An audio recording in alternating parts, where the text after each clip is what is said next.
नमस्कार। और स्वागत है इस विशेष विश्लेषण में। नमस्ते।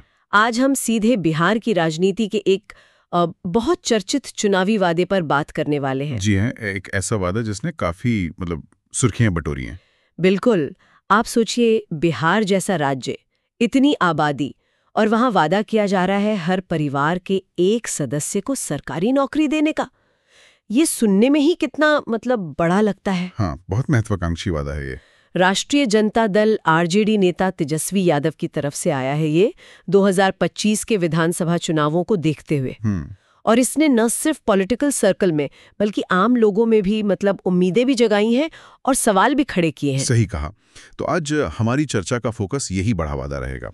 हम कोशिश करेंगे कि जो भी जानकारी उपलब्ध है उसके आधार पर समझें कि ये वादा असल में है क्या। हाँ, और ये इतना ध्यान क्यों खींच रहा है, और सबसे जरूरी, इसको जमीन पर उतारने में प्रैक्टिकली क्या दिक्कतें आ सकती हैं, ढांचागत चुनौतियां क्या होंगी। हमारा मकसद यही है कि इसके अलग अलग पहलू देखें, समझें क्या असर हो सकता है, और जो जानकारी है उससे पता करें कि ये कितना गंभीर है, कितना व्यवहारिक है। और ये साफ कर दें कि हम यहाँ किसी का पक्ष नहीं ले रहे हैं। जी नहीं, बिल्कुल नहीं, बस जानकारी का विश्लेषण। ठीक है, तो चलिए इस वादे को थोड़ा और खोलते हैं।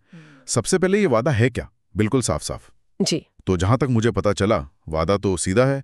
अगर 2025 में उनकी पार्टी की सरकार बनी तो बिहार के हर परिवार के एक सदस्य को सरकारी नौकरी मिलेगी। हाँ, मूल वादा तो यही है। इसमें और कोई डिटेल है? हाँ, इसमें एक टाइमलाइन भी जुड़ी है जो इसे और भी महत्वाकांक्षी बना देती है। अच्छा। जानकारी ये है कि कहा गया है कि सरकार बनने के सिर्फ 20 दिन के अंदर। 20 दिन? हाँ, 20 दिन के अंदर इसको कानूनी शक्ल देने के लिए एक कानून लाया जाएगा। अच्छा। और फिर अगले 20 महीनों में इसे पूरी तरह लागू करने का इरादा है। अरे बाप रे, 20 दिन में कानून और 20 महीने में लागू। ये तो बिजली की रफ्तार हुई, खासकर सरकारी काम के हिसाब से। जी, ये रफ्तार ही दिखाती है कि इसे कितनी ज्यादा प्राथमिकता देने की बात हो रही है। और हम देख ही रहे हैं, इस वादे पर प्रतिक्रिया तो जबरदस्त है। बिल्कुल। सुनने में आ रहा है कि खासकर युवाओं में और उन परिवारों में जहां बेरोजगारी है, वहां इसे लेकर बहुत उत्साह है। ये एक बड़ा चुनावी मुद्दा तो बन ही रहा है। इसमें कोई शक नहीं। देखिए, बिहार में सरकारी नौकरी का जो आकर्षण है वो हमेशा से बहुत ज्यादा रहा है। हाँ, ये तो है। इसके पीछे कई सामाजिक आर्थिक वजहें हैं। ये सिर्फ एक नौकरी नहीं होती, ये एक तरह की सामाजिक सुरक्षा है, स्थिरता है, इज्जत है। सही बात। सालों साल युवा लगे रहते हैं कॉम्पिटिटिव एग्जाम की तैयारी में, इसी उम्मीद में कि बस एक सरकारी नौकरी मिल जाए।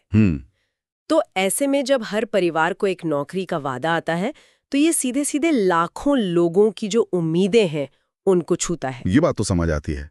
ये सिर्फ आर्थिक वादा नहीं, ये गहरे सामाजिक और शायद मनोवैज्ञानिक लेवल पर भी जुड़ रहा है लोगों से। बिल्कुल। लेकिन यहीं पर कहानी का दूसरा पहलू भी शुरू होता है ना। हाँ, बिल्कुल सही। एक तरफ इतना आकर्षण और दूसरी तरफ इसको हकीकत बनाने के रास्ते में पहाड़ जैसी चुनौतियां। एकदम। और यहीं से विश्लेषण थोड़ा और गहरा होता है। अब जरा उन चुनौतियों को देखते हैं जिनका जिक्र हमें मिल रहा है। हाँ, बताइए। सबसे पहली और शायद सबसे बड़ी चुनौती है इसका पैमाना, इसका स्केल मतलब ये कि बिहार भारत के सबसे ज्यादा आबादी वाले राज्यों में से है।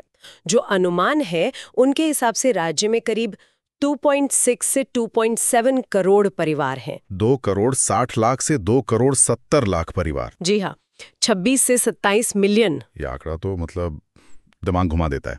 तो अगर हर परिवार से एक सदस्य को नौकरी देनी है, इसका मतलब हुआ 2.5 करोड़ से भी ज्यादा सरकारी नौकरियां बनानी होंगी। एग्जैक्टली, यही सवाल है। क्या मौजूदा सरकारी नौकरियों से इसकी कोई तुलना है? देखिए, सीधे तौर पर तुलनात्मक आंकड़ा तो नहीं मिला, लेकिन ये साफ है कि ये संख्या बहुत ज्यादा है। हमें ये समझना होगा कि बिहार सरकार के जो मौजूदा कर्मचारी हैं उनकी कुल संख्या शायद कुछ लाख में होगी। कुछ लाख, और ये 2.5 करोड़। जी, तो ऐसे में 2.5 करोड़ से ज्यादा नई सरकारी नौकरियां बनाना, ये अपने आप में ही अभूतपूर्व है। शायद दुनिया में कहीं इस स्केल पर ऐसा नहीं हुआ है। सही कह रहे हैं। और यहीं से दूसरी बड़ी चुनौती आती है, पैसा, वित्तीय बोझ। हाँ, ये तो सबसे बड़ा सवाल है। इतनी सारी नौकरियों के लिए वेतन, पेंशन, दूसरे लाभ, कितना पैसा लगेगा? क्या राज्य का बजट ये सब झेल सकता है? ये बहुत गंभीर सवाल है। स्रोत किसी पक्की रकम का अंदाजा तो नहीं देते, क्योंकि अभी सिर्फ एक वादा है, कोई प्लान तो सामने है नहीं। लेकिन चिंता बहुत साफ है। अगर हम बिल्कुल न्यूनतम सरकारी सैलरी भी मान ले, तब भी सालाना खर्च खरबों रुपए में जाएगा। खरबों में? हाँ, ये राज्य के कुल बजट का शायद एक बहुत बड़ा हिस्सा होगा। हो सकता है मौजूदा बजट से भी ज्यादा हो जाए। तो फिर सवाल उठता है कि ये पैसा आएगा कहाँ से? बिल्कुल। क्या नए टैक्स लगेंगे, या केंद्र सरकार कोई स्पेशल पैकेज देगी, या फिर जो विकास के दूसरे काम हैं उनका पैसा काटा जाएगा? ये सब सवाल हैं जिनके जवाब अभी है नहीं। जी, और यही इसकी व्यवहारिकता पर एक बड़ा प्रश्न चिन्ह लगाते हैं। ये तो सिर्फ सैलरी की बात हुई। इसके अलावा एडमिनिस्ट्रेटिव मतलब प्रशासनिक और ढांचागत चुनौतियां भी तो होंगी। निश्चित रूप से ये तीसरी बड़ी चुनौती है। जरा सोचिए, 2.5 करोड़ से ज्यादा लोगों की भर्ती प्रक्रिया, ये कैसे होगी? हाँ, कैसे? इसके लिए एक बहुत बड़ा और निष्पक्ष भर्ती सिस्टम बनाना होगा, जो शायद अभी के जो भर्ती आयोग हैं उनकी क्षमता से कहीं ज्यादा हो। फिर इन लोगों को लगाएंगे कहाँ?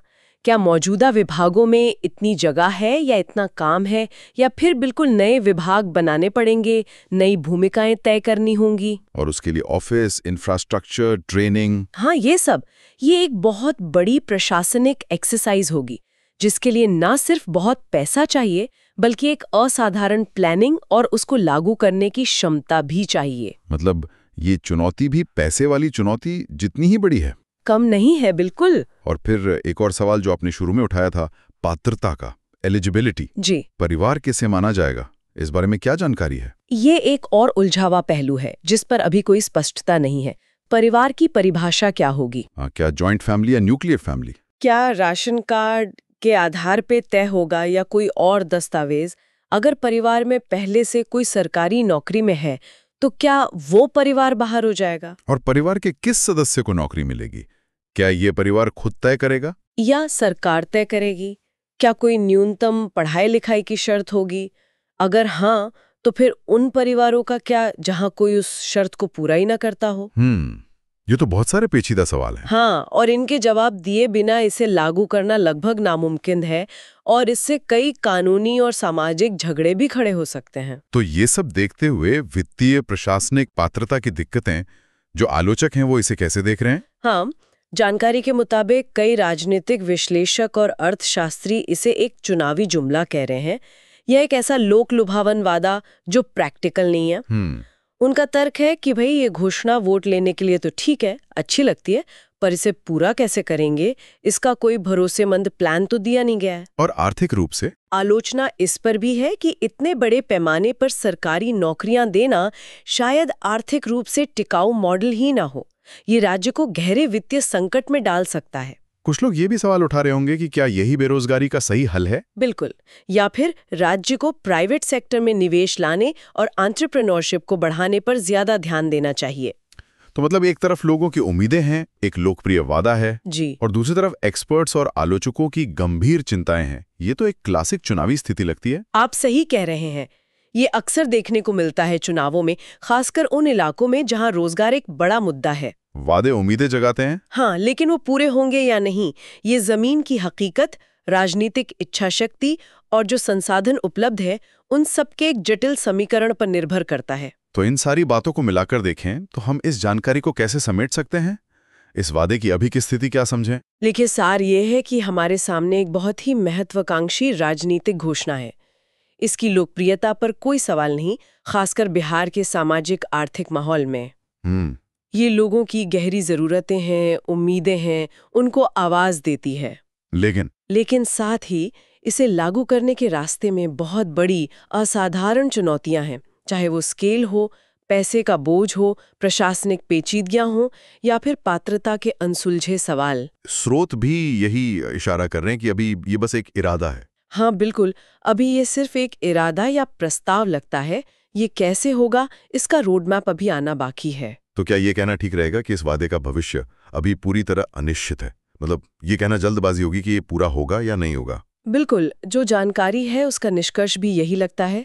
वादा किया गया है, ये एक पॉलिटिकल फैक्ट है, लेकिन इसका हकीकत बनना कई अगर और मगर पर टिका हुआ है। क्या पार्टी चुनाव जीतती है? जीतने के बाद क्या उनमें वो राजनीतिक इच्छा शक्ति होगी, वो प्रशासनिक क्षमता होगी इसे लागू करने की? क्या वो जरूरी पैसा जुटा पाएंगे? हाँ, और क्या वो पात्रता वाले मुश्किल सवालों का कोई ठीक-ठाक हल निकाल पाएंगे? इन सब सवालों के जवाब तो भविष्य में ही मिलेंगे। जी, इसलिए अभी कोई नतीजा निकालना मुमकिन नहीं है। और अगर हम इसे थोड़ी बड़ी तस्वीर में देखें, चुनावी वादे चाहे पूरे हों या ना हों, वो अक्सर समाज की जरूरतें क्या हैं, सरकार की प्राथमिकताएं क्या हैं, इस बारे में कुछ जरूर बताते हैं। निश्चित रूप से इस वादे ने बिहार में रोजगार, खास तौर पर सुरक्षित रोजगार की जो एक तीव्र इच्छा है, जो जरूरत है, उसको फिर से बिल्कुल सेंटर में ला दिया है। ये दिखाता है कि आर्थिक विकास और रोजगार पैदा करना ये राज्य के लिए कितने अहम मुद्दे हैं। और ये सोचने पर भी मजबूर करता है कि इन उम्मीदों को पूरा करने के लिए सिर्फ सरकारी नौकरियों पर निर्भर रहने के अलावा और क्या रास्ते हो सकते हैं। सही बात है। यहाँ हमें फिर से ये साफ कर देना चाहिए कि हम सिर्फ जो उपलब्ध जानकारी है उसका विश्लेषण कर रहे हैं। किसी भी पार्टी या व्यक्ति के पक्ष या विपक्ष में कोई राय नहीं बना रहे। जी, हमारा काम बस तथ्यों और विश्लेषण को निष्पक्ष रूप से रखना है।